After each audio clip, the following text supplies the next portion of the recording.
덕부입니다. 감사합니다. 덕분입니다. 오늘 아침에 우리 여부른 원장이신 불사조 원장님께서 질문해 주셨습니다. 무심해서 딱 맞는 맞춤식 서비스를 영의 느낌을 받아서 영감 받아서 이렇게 해낼 때 특히 언어 구사력을 어떻게 해야지 딱 맞는 맞춤식 서비스의 언어 구사력을 할 수 있을까요? 질문해 주셨습니다. 큰 박수 부탁드립니다. 사실 우리가 살고 있는 이 지구는 상대 세계라 정말 중요한 게 표현입니다. 표현을 다른 말로 하면 언어 구사력이죠. 이 표현이 적합할 때는 참으로 관계가 원만하고 소통도 잘 되고 뭐 해결도 잘 되고 뭐 모든 게 착착착착 되는데 이 표현 하나를 잘못해가지고 그 좋았던 관계가 오해가 생겨가지고 그런 뜻으로 안 했는데 하고 뭐 이런 변명을 하고 이유를 대고 막 이런 일들이 생기죠. 그래서 언어 구사력은 사실 부단한 노력을 하셔야 됩니다. 왜냐하면 말로써 이렇게 자연스럽게 그것도 저절로 나오도록 되는 데까지는 반복 연습이 필요합니다. 그래서 그것을 우리는 따라 읽기라 해서 먼저 경전 같은 거 보면 정말 명쾌하게 쉽고 간단하게 잘 표현해놓은 그걸 따라서 막 읽으면 표현력이 그걸 많이 반복하다 보면 몸에 배에서 잘 나오게 되죠. 덕분서클에서도 무심도라든지 자기 제품 사명도라든지 해탈도라든지 이런 것 계속 그리고 여러분들에게 뭐 제대로 하기 1탄, 2탄, 3탄, 막 11탄까지 막 이런 게 전부 다 언어 구사력을 연마하도록 돕는 것이 그 다 숨어 있습니다. 즉 표현력을 이렇게 해라 이렇게 하면 표현이 쉽고 명료해지면서 전달이 잘 된다 하는 것을 본보기가 그렇게 해놓은 겁니다.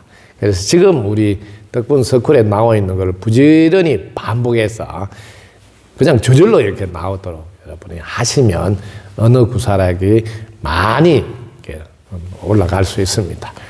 특히 이제 제가 언어 구사력은 뭐 이번 생이 아니라 끝없는 생 동안 언어 구사력을 이렇게 연마해서 이렇게 전하는 것을 해서므로 제가 사용하는 언어 구사력들을 그대로 반복해서 많이 하시면 그것도 도움이 될 겁니다. 예를 들어 볼게요. 제가 언어 구사력의 기준이 하나 있는데 하나는 가장 쉽고 간단해야 된다. 이걸 명쾌하라고 그러는데 쉬워야 알기가 쉽고 간단해야 따라하기가 쉽다. 이 두 가지 원칙에다가 요즘 그 사람들에게 재미도 있게 유머를 곁들여서 이렇게 표현을 하는 이런 것이 갖추어지면 여러분의 언어 구사력에 한결 업그레이드 됐다 할 수가 있습니다. 자, 그리고 언어 구사력을 하는 이유나 목적이 분명히 있어야 되거든요. 왜 여러분 표현을 합니까? 이게 중요하다고요.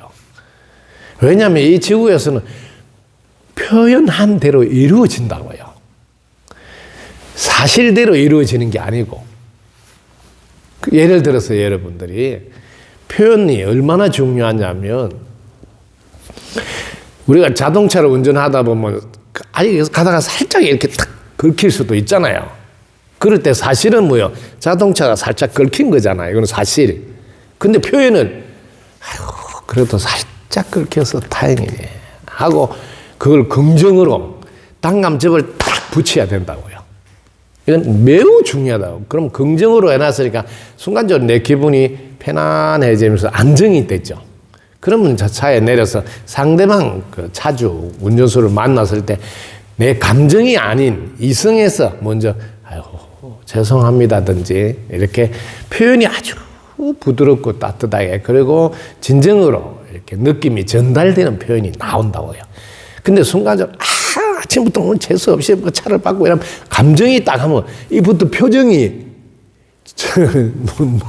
걔가 뭐 한다고 자기가 지금 그 차를 끌키게 해놓고 내려서 얼굴은 자기가 오히려 막 우럭부럭 해가지고 이 사람 대하면 아니 이 사람 뭐야 이게 말은 안 듣고 순간적으로 기분이 그러면 뭐 서로 아이고 그냥 이렇게 하시다 하고 좋게 할 일도 그냥 언성이 높아서 일을 크게 만들 수가 있죠.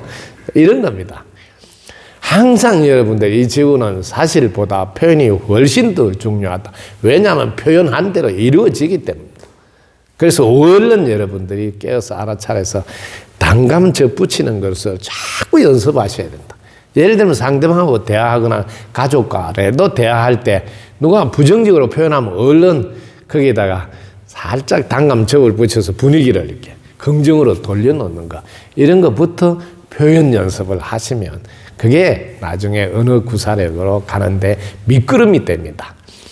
표현력과 언어 구사력은 사실 단계를 조금 구분해서 이렇게 설명할 수 있는데, 깨달음의 경지에서 나올 때는 표현력이다 이런 것보다는 언어 구사력이다. 왜냐하면 무심에서 흘러나오는 자비심으로 하기 때문에 그게 전부 다 따뜻하고 부드럽고 그렇게 달라요.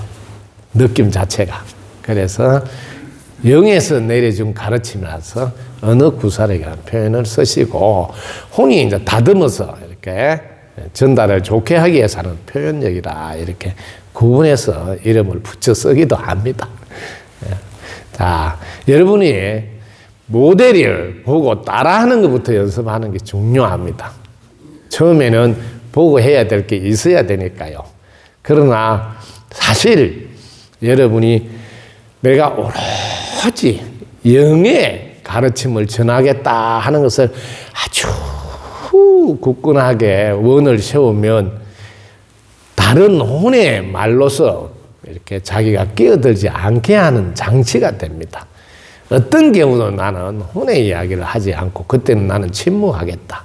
그리고 영의 가르침만 말씀드리겠다 하고 계속 그걸 굳건하게 해보십시오. 그러면 자기가 차츰차츰 혼에서 하늘 이야기가 줄어들면서 영의 가르침, 즉 우리 덕분서쿨에 있는 경전이라 하는 가르침, 그런 말씀만 여러분이 입에서 나오도록 계속 연습을 하시면 언어 구사력 단계까지 올라갈 수가 있습니다. 항상 간절한 마음이 있어야 합니다. 먼저 자신이 무심해서 행복감을 느껴서 충족감, 충만감이 있는 상태에 있어야 된다는 것. 왜? 이 상태에 있으면 너무 좋으니까 모든 생명들이 이와 같이 되기를 바라는 간절한 마음이 있으면 자연스럽게 표현도 그렇게 따라온다. 이렇게 생각하시고 출발해 보십시오. 그리고 나는 누구보다도 언어 구사력을 잘할 줄 안다. 잘할 수 있다. 이런 자세로 하는 것도 매우 중요하다. 덕부입니다. 감사합니다.